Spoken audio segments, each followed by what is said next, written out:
Malah sebenarnya kita sudah menerapkannya dalam kehidupan sehari-hari, mulai dari membaca buku, mencatat tugas pelajaran, hingga menyiapkan tas untuk sekolah besok. Wah, kalau kita sudah bisa menerapkannya setiap hari, berarti kita semua sudah mahir dong. Sebelum Ya. Yuk coba simak satu contoh soal computational thinking. Ilustrasikan, ya, kamu sedang melakukan studi wisata. Ada 3 kelompok anak. Yang pertama itu diantarkan ke restoran, lalu diantarkan ke hotel, dan terakhir diantarkan ke museum. Hanya ada satu tempat penyimpanan koper di samping bus. Kalian pernah nggak naik bus? Nah, kalau kamu tahu bus, ya, atau kamu pernah naik bus, pasti kamu pernah melihat tempat penyimpanan koper yang ada di samping. Itu hanya ada satu, yang hanya bisa dibuka dari satu pintu saja.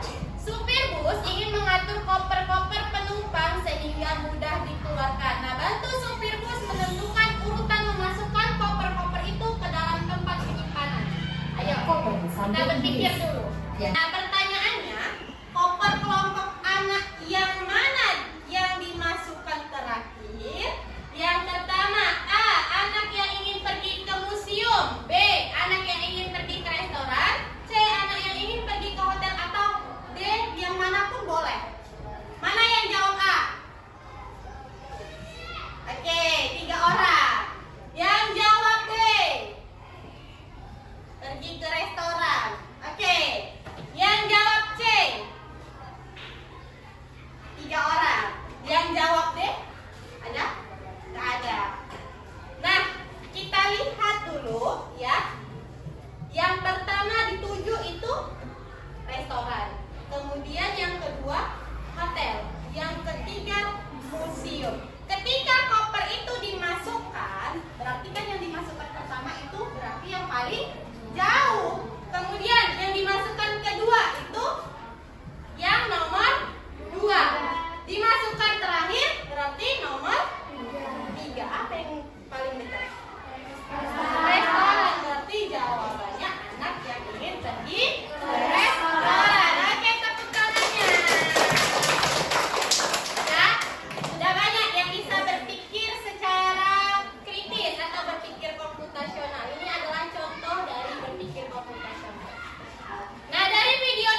Oke, sampai.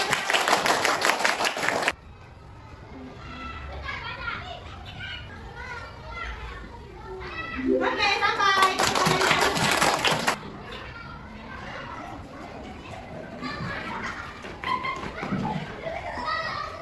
Oke.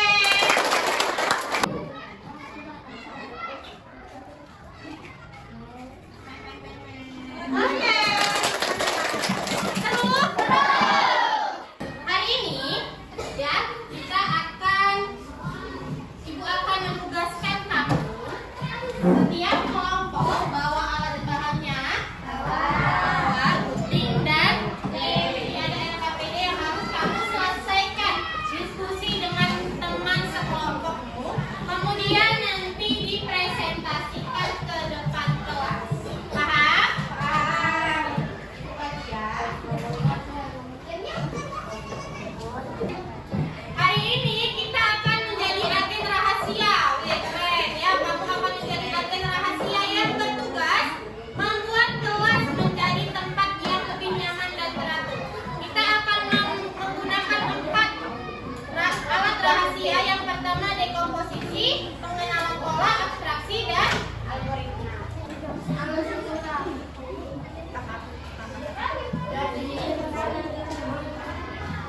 Gimana kalau petunjuk yang petunjuk hal dari kelas yang kotor ini kayak mana? Kayak petunjuk misalnya kan disuruh masalah apa gitu yang kayak macam kelasnya itu nggak beraturan pertanyaan.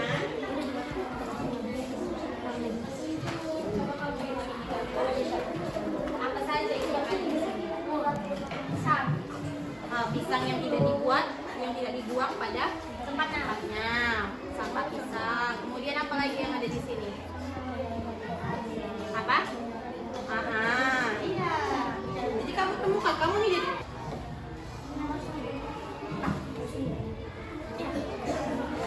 Nah, ini masalah.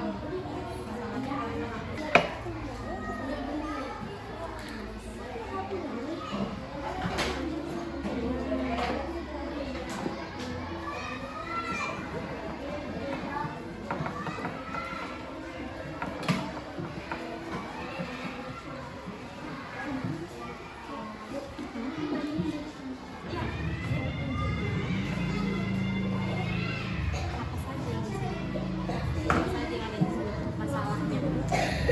Misalnya apa ini?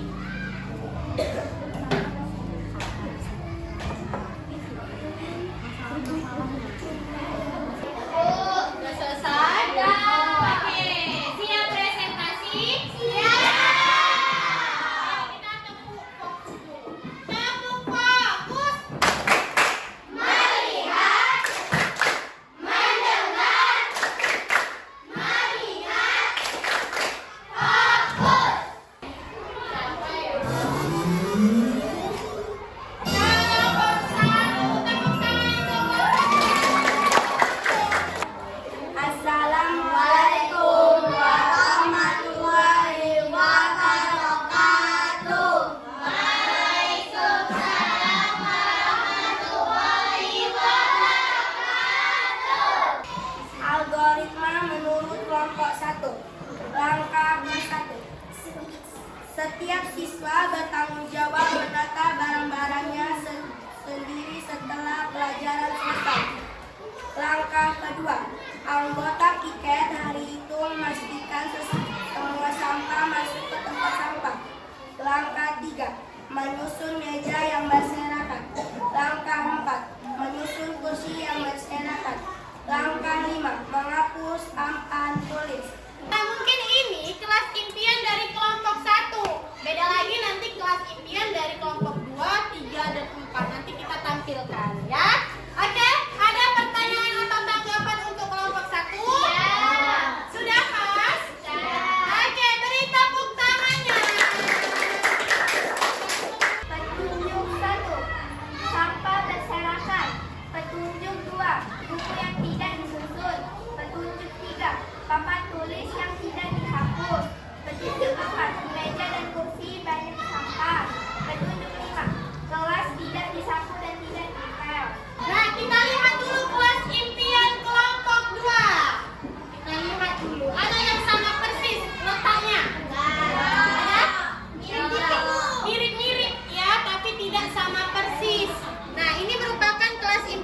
Naik kelompok 2, susunannya seperti ini. Pengenalan pola. Yang sering berulang setiap hari adalah buku yang berserakan di atas meja, membuang sampah sembarangan, makannya kelas begitu kotor. Mungkin mereka sering membuang